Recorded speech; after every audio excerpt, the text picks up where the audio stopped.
of his sets before, but I've seen him at GU. He's usually performing really, really well. I think he usually gets like anywhere from like 7th to like 9th, 13th range, like that kind of player. He's pretty solid. Like I'm assuming, since I don't know about GraZe and since they have a sponsor tag, that they are from either college or from out of state. And either one is acceptable, but let's go into game one. So we got Iceberg on the right, GraZe on the left. Let's see what happens. I meant stage. Don't look at me. It's fine. The one thing I always like to see from Yoshi's is how little this one might mash, because that just shows that you're a good Yoshi player. Mm-hmm. Yoshi has some dummy abusable moves. He wanted forward air. Look at him. He wanted it. Oh, you know he wants it. There was no auto cancel move that spikes. Yes, sir. Yes, sir. All day, every day. Safe on shield. Yes, sir. No, I agree with you though. It really is like telling. Like we have two good Yoshis here. Oh, being geez, why? Great spike from Iceberg, by the way. We have two great Yoshis here. GraZe looking over at his friend, shaking his head like, "Oh my god." What did I just walk into, man?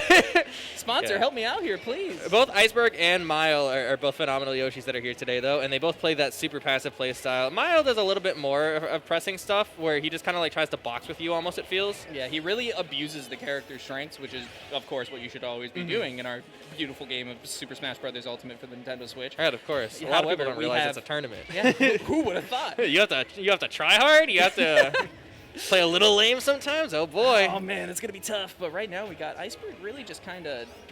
I don't think either of them really have a plan right now.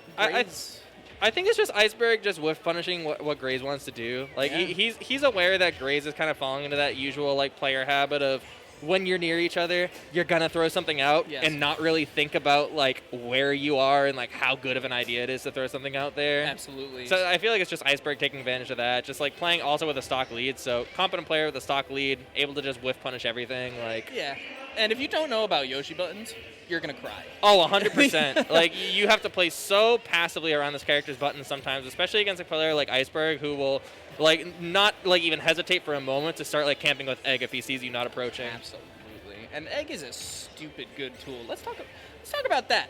All right, it does bounce. It's terrifying. Egg combos? Oh yeah, you have Sloth in your region. True. I have Sloth. Okay, he's gonna be having a manifesto about Yoshi really quickly. But here's the thing about Sloth: that Sloth admits to the grave that he does mash because he loves it. That's all he does. He plays Chip and Strive. Yeah, I know. Oh, his chip is phenomenal. Yeah, his chip mashed on me, on my chip. Oh, unfortunate. At least he got the tech. He got the tech though. True. I will say. Big ups. Unfortunately, getting 3-stocked, so he has a lot of adaptation to do if he wants to take game 2 against Iceberg. I mean, he's laughing about it. He's obviously having a great time. Oh yeah, of course. Anything's possible here. Happy to see that kind of mindset. A lot of people just beat themselves up too much when they're not in the driver's seat, myself included. Honestly, it's really hard when you're in a tournament to kind of keep that level mindset. But you know, maybe GraZe just has a good mindset. Maybe he's just having a good time. Hopefully, he's here for school. Maybe, who knows, maybe this is the first tournament here. I haven't seen him before, but... Yeah, for real. Sticking with the Lucas, though, has faith in it. Oh, good. I think Smash Bros. Is a good stage because he can kind of just, like, if he does get that advantage state, he can sit under the platform and just kind of use PK Fire as, like, kind of a wall because he has the platform above him to deal with that kind of pressure. That's the thing. Lucas is an extremely slept-on character. As much as I want to say that I do want to see it, I do want to see it here. It hasn't been proving that we are going to get that very, very crucial combo game that you see a lot of top Lucases have, even though there really aren't any top Lucases. It's kind of just Twitter clips. Mm-hmm. But Lucas is capable of so much. Yeah. And one of the other things that I'm able to see very well from him is an incredible wall game that you were just talking about with the side B.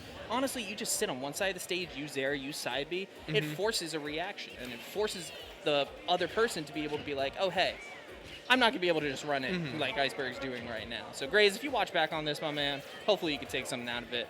Yeah, just sit back. Like, if you are watching back in this, just kind of sit back a little bit more. Just kind of wait for your opponent to come to you sometimes. You have so many tools to just kind of do that and set up that wall almost. It's super, super good. Oh, my gosh. And Lucas's tilt moves, don't even get me started on those. F-tilt, down tilt. Like, that thing 2 frames. Oh, my. F-tilt straight up 2 frames. Yeah, down smash at ledge is phenomenal, too. Getting into ledge. I really think that this match really just comes down to a difference in execution, which is really unfortunate, but it's a good learning lesson to just kind of see a player like kind of show you how much you should be getting off of advantage state and show you like where you're going wrong in neutral all these times, because I feel like in these matches where it's like a lot less close, you at least get like more of a tell of like if you watch it back where you're going wrong. Like there, he should have just went to ledge. Like he shouldn't have like landed with an aerial. Iceberg was just kind of waiting, and like if he waited and he went to ledge, he would have missed the F smash, but he wouldn't have risked getting hit. Absolutely. So it's just super safe to go for. Yeah, being able to give up a advantage state, kind of like Iceberg was in that weird way where he just completely disconnected himself and just allowed GraZe to mess up, is honestly a tactic. Like, it's just straight up a thing. And when you have a lead, it's a very, very terrifying tactic to go against, because the counterplay is, well, they didn't get hit, but I knew it was coming. and you getting hit by it is, well, I got hit, didn't know it was coming, and they didn't risk even if I knew it was coming. And now I'm crying, and it's sad, but this is okay. And then you are a bait and punish player. Probably the best player in Yep. Smash Ultimate. Yep. It's quite literally just Leo. That's all he does. That's the place. Hey, people, Leo, Tweak, Mars, all people who we all felt like early into ult. Jesus Christ. Yeah, 6-stock, super great stuff from Iceberg. Very good player. Yeah. But like Tweak, Mars, Leo, like all these really, really phenomenal players that are like top 5 that we've been like, they've kind of like